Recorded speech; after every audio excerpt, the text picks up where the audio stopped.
Kung naghahanap ka ng phone sa 4K price range ngayong 2026, kailangan mo munang panoorin to para malaman kung sulit ba talaga ang Samsung Galaxy A07 sa presyong 4,289 pesos. Kasi bihira ang budget phone na nag-o-offer ng 90Hz display, Helio G99 chipset at hanggang 6 major Android OS updates sa ganitong halaga. Lalo na kung ang hanap mo ay phone na pang backup, social media o device na magagamit mo pa rin after 1 to 2 years. Pag-uusapan natin kung practical ba talaga siyang bilhin base sa totoong gamit o kung may mas okay pang choice depende sa pangangailangan mo.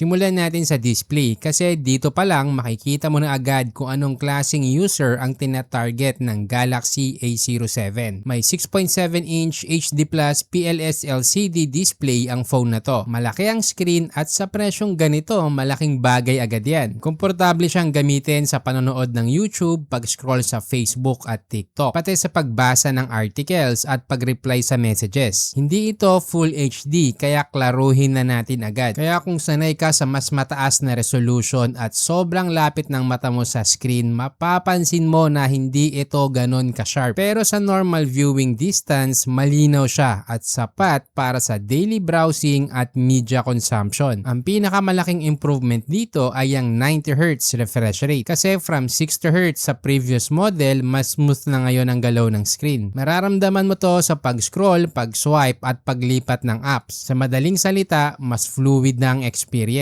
Base rin kasi sa experience namin yung changes from 60Hz to 90Hz, dyan mo talaga makikita yung difference. Pero yung 90 to 120Hz halos hindi mo naramdam. Kaya once nasanay ka sa 90Hz, mahirap nang bumalik sa 60Hz lalo na kung madalas ka nagso-social media. Kaya para sa isang phone na nasa 4K range, malaking upgrade to. Sa design naman, kailangan nating maging realistic. Notch design pa rin ang Galaxy A07, hindi punch hole at hindi rin yung mas modern na cutout. Kaya real talk, medyo old school ang itsura niya kung ikukumpara sa mga ibang bagong phones. Pero hindi naman siya nakakaapekto sa panonood, pag-browse o paggamit ng apps. Visual preference lang talaga. Kaya kung design ang top priority mo, i-take note mo yan. Pero kung usability naman ang mas mahalaga, hindi ito deal breaker. At kung galing ka naman sa Galaxy A06, mas ramdam mo agad yung upgrade sa display. Kasi mas fluid, mas responsive at mas okay gamitin sa mahabang oras. Kaya sa screen experience pa lang, mas refine na ang pakiramdam ng A07. Ngayon, punta naman tayo sa performance. Kasi dito na pumapasok ang isa sa pinaka-importanting factor sa decision making. Gumagamit na ito ng MediaTek Helio G99. Isang chipset na kilala na sa pagiging efficient at stable sa budget segment. May Antutu score ito na around 532K sa version 11. Meaning sa actual use, kaya niyang i-handle ang mga common task ng maayos. Tulad ng social media, messaging, video streaming at basic multitasking nang walang problema basta realistic ang expectations mo. Nililinaw lang namin to kasi merong iba na gusto ng 4K ang presyo pero dapat ang performance ay parang iPhone. Aray ko, may 4GB RAM at 64GB internal storage ang base variant. Okay, pagdating sa RAM, hindi siya ganun ka-impressive sa papel pero sa totoong gamit may dalawang bagay na tumutulong para maging stable ang experience mo. Una, maayos ang software optimization ng Samsung. Pangalawa, may expandable storage up to 2TB via microSD. In short, pwede mong dagdagan yung storage mo para hindi ka agad maubusan ng space kung mahilig kang mag-save ng photos, videos at offline files. Consistent din ang performance niya. Hindi ito yung phone na kayang buksan lahat ng apps ng sabay-sabay tapos walang delay. Pero sa casual use, stable siya. Kaya sa presyo niya, acceptable at predictable naman ang ganitong performance. Naka-Android 15 at dito na nagiging interesting kasi may up to 6 major Android OS upgrades at 6 years of security updates ang phone na to. Well, sa mga nakita nating smartphone under 5K, masasabi nating Samsung lang ang nag-o-offer ng ganito. Kadalasan 2 to 3 updates lang. Minsan nga wala talagang update. Dito may long-term support ka. Ibig sabihin kahit hindi pinakamalakas ang hardware, hindi ka agad mapag-iiwanan sa software. Makakatanggap ka ng bagong features, regular na security patches at updates sa app compatibility, kaya mas stable gamitin ang phone mo. Napakalaking bagay nito lalo na sa mga entry level na phones para maiwasan ang lag o biglaang pag-crash ng app habang tumatagal na ang phone mo. Kaya para sa backup phone, napakalaking plus nito. Kaya para sa estudyante, parents o first time smartphone users, mas kampante ka na supported pa rin ng phone after ilang taon. Ngayon punta tayo sa gaming kasi alam ko na importante rin to sa ilan. Sa Mobile Legends, after around 21 minutes of gameplay, nakakuha ito ng maximum 62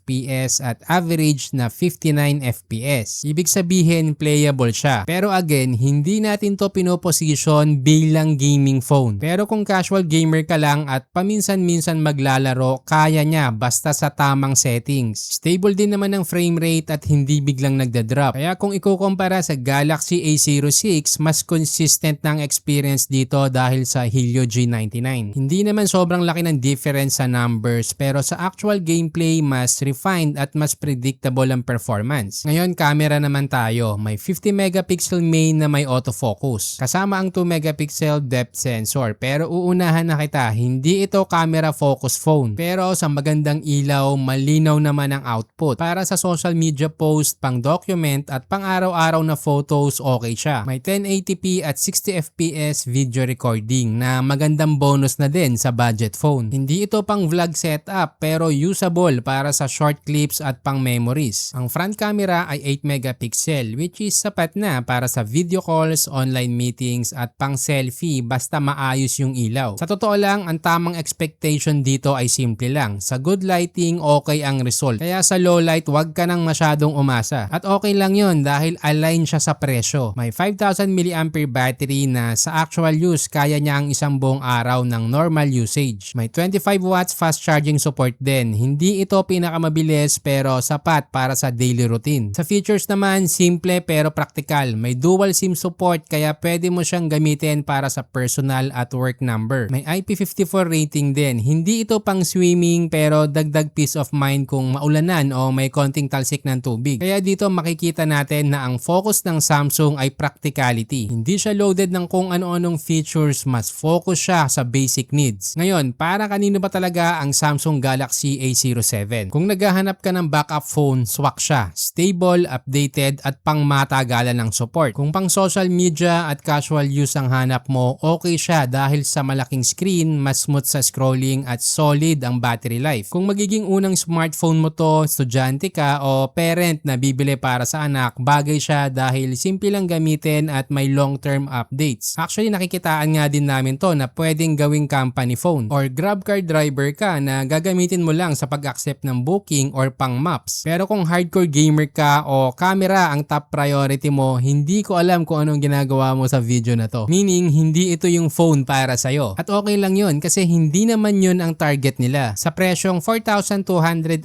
pesos, malinaw ang positioning ng Samsung. Hindi siya pang flex at hindi rin pang specs war. Pero kung value, longevity at practical use ang hanap mo, malakas ang laban niya. I-comment mo naman kung anong features dito yung dahilan kung bakit mo siya i-consider. Nasa description na rin yung mga links kung saan mo to pwedeng bilhin. Kung nakatulong ang guide na to, i-like, i-share sa mga naghahanap ng phone at huwag kalimutang mag-subscribe para sa mas marami pang tech buyer guides.